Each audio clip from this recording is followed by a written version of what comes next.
বিসমিল্লাহির রহমানির রহিম। আসসালামু আলাইকুম। আশা করি যে যেখানে আছেন আল্লাহ তাআলার অশেষ রহমতে অনেক অনেক ভালো আছেন। আজকে আপনাদের সাথে শেয়ার করব কাঁচা কাঁঠালের খুবই মজাদার একটি রেসিপি। মাংস ছাড়া মাংসের স্বাদে কিন্তু এই কাঁচা কাঁঠালটা রান্না করব। তো আশা করি এই রেসিপিটা আপনাদের কাছে একটু হলেও ভালো লাগবে। তো প্রথমেই আমি কাঁঠালটাকে কেটে নিচ্ছি। একটা কচি কাঁঠাল নিয়ে আমি কেটে নিচ্ছি, আর কাটার আগে অবশ্যই হাতে এবং বটির মধ্যে তেল মাখিয়ে নিতে হবে। এতে করে কাঁঠালের যে আঠাটা সেটা হাতে লেগে যাবে না। তো প্রথমে আপনারা দেখতেই পারলেন বোটার অংশটা কেটে নিয়েছি, আর এখান থেকে কিন্তু অনেক কষ বা আঠা বের হয়। এরপর হচ্ছে মাঝখান বরাবর আমি কেটে দুই ভাগ করে তারপরে এইভাবে কেটে নিচ্ছি। তো কেটে নেওয়ার পরে যেটা করতে হবে, খোসাটাকে ফেলে দিতে হবে। আমি একটু মোটা করে খোসাটাকে ফেলে দিচ্ছি। তো খোসাটা ফেলে দেওয়ার পর এরপর হচ্ছে মাঝখানের যে অংশটা আছে এটাকে ফেলে দিয়ে তারপর আমি পছন্দ মতো টুকরো করে নিচ্ছি, একটু ছোট ছোট করে। আর কেটে নেওয়ার পর সাথে সাথে পানির মধ্যে রাখতে হবে, তা না হলে কালো হয়ে যাবে। তো এরপর হচ্ছে কেটে আমি খুব ভালোভাবে ধুয়ে নিয়েছি।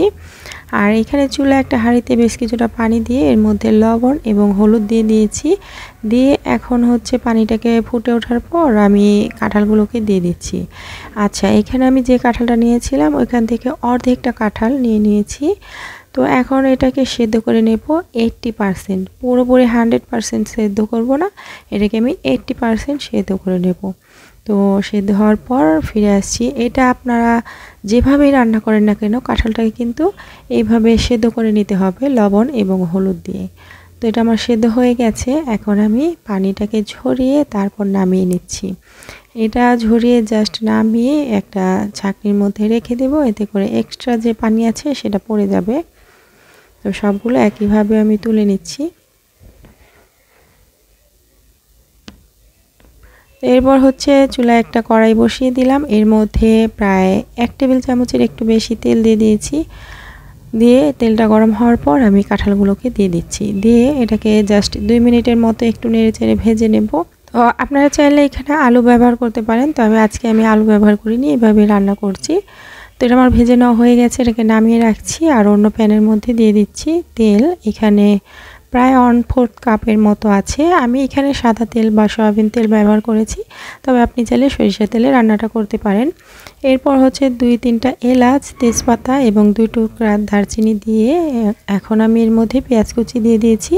পেঁয়াজটা যখন এরকম একটু নরম হয়ে যাবে তখন এর মধ্যে দিয়ে দিচ্ছি 2 টেবিল চামচ পেঁয়াজ বাটা এবং আদা বাটা দিয়ে দিব 1 টেবিল চামচ। দিয়ে এগুলোকে হালকা একটু ভেজে নেব, যাতে করে আদা রসুনের কাঁচা গন্ধটা চলে যায়। আর হ্যাঁ, সামান্য একটু লবণ দিয়ে দিয়েছি। লবণটা অবশ্যই বুঝে দিতে হবে, কারণ আমরা কিন্তু কাঁঠালটা সেদ্ধ করার সময় লবণ ব্যবহার করেছিলাম। এরপর 1/2 চা চামচ হলুদের গুঁড়া এবং 1 চা চামচ মরিচের গুঁড়া দিয়ে দিচ্ছি। দিয়ে দিব 1 চা চামচ জিরার গুঁড়া এবং 1 চা চামচ ধনিয়া গুঁড়া। সাথে দিয়ে দিব 1/2 চা চামচের একটু কম গরম মশলা গুঁড়া। তো এই মশলাগুলো দিয়ে জাস্ট একটুখানি মিশিয়ে নিচ্ছি। আর এখানে কিছুটা পানি দিয়ে মশলাটাকে খুব ভালোভাবে কষিয়ে নিতে হবে। যে কোনো রান্নায় মশলাটা যদি খুব ভালোভাবে কষিয়ে নেওয়া হয় তাহলে কিন্তু রান্নার স্বাদটা দ্বিগুণ হয়ে যায়। তো মশলাটা খুব ভালোভাবে কষিয়ে নেওয়া হয়ে গেছে, তেলটা ভেসে উঠেছে। এখন এর মধ্যে দিয়ে দিচ্ছি আগে থেকে ভেজে রাখা কাঁঠালগুলো। আচ্ছা, এই রান্নাটা কিন্তু অনেক অনেক মজার হয়, বাসায় একবার হলো ট্রাই করবেন। কাঁঠালের সিজন শেষ হয়ে যাওয়ার আগে, মানে কাঁঠালটা পেকে যাওয়ার আগে কাঁচা কাঁঠালটা রান্না করে খেয়ে দেখবেন, অসম্ভব মজার হয়। আর এই রান্নাটা অনেকভাবে করা যায়, গরুর মাংস, মুরগির মাংস অথবা চিংড়ি মাছ দিয়েও রান্না করা যায়। তো আজকে আমি খুবই সহজভাবে এই রান্নাটা আপনাদের সাথে শেয়ার করেছি। তো এটাকে আমি জাস্ট কিছুক্ষণ কষিয়ে নিয়েছি। কষিয়ে নেওয়ার পর এর মধ্যে দিয়ে দিয়েছি আগে থেকে সেদ্ধ করে রাখা বুটের ডাল। এখানে আমি 1/2 কাপের মতো বুটের ডাল ভিজিয়ে তারপর সেদ্ধ করে নিয়েছি। তো এটাকে দিয়ে দিয়েছি, দিয়ে খুব ভালোভাবে মিশিয়ে দিয়েছি। আর কিছুক্ষণ আমি কষিয়ে নিয়েছি। এর মধ্যে 1/2 চা চামচ চিনি দিয়ে দিচ্ছি, তবে চিনিটা পুরোপুরি অপশনাল, চাইলে নাও দিতে পারেন। তো এখন হচ্ছে এর মধ্যে পানি দিয়ে দিচ্ছি, গরম পানি। এইখানে আমি পরিমাণ মতো দিয়ে দিচ্ছি আর কি, যতটুকু প্রয়োজন। আর এখানে সব কিছু সেদ্ধ করা আছে, রান্নাটা খুব বেশি সময় লাগবে না। এখানে আমি পানিটা পরিমাণ মতো দিয়ে তারপরে নেড়েচেড়ে খুব ভালোভাবে মিশিয়ে দিচ্ছি। মিশিয়ে দেওয়ার পর ঢেকে দিচ্ছি। ঢেকে রান্না করে নেব মিডিয়াম হিটে মাঝে মাঝে কিন্তু অবশ্যই নেড়ে দিতে হবে, তা না হলে নিচে পুড়ে যাবে, যেহেতু এখানে ডাল ব্যবহার করা হয়েছে।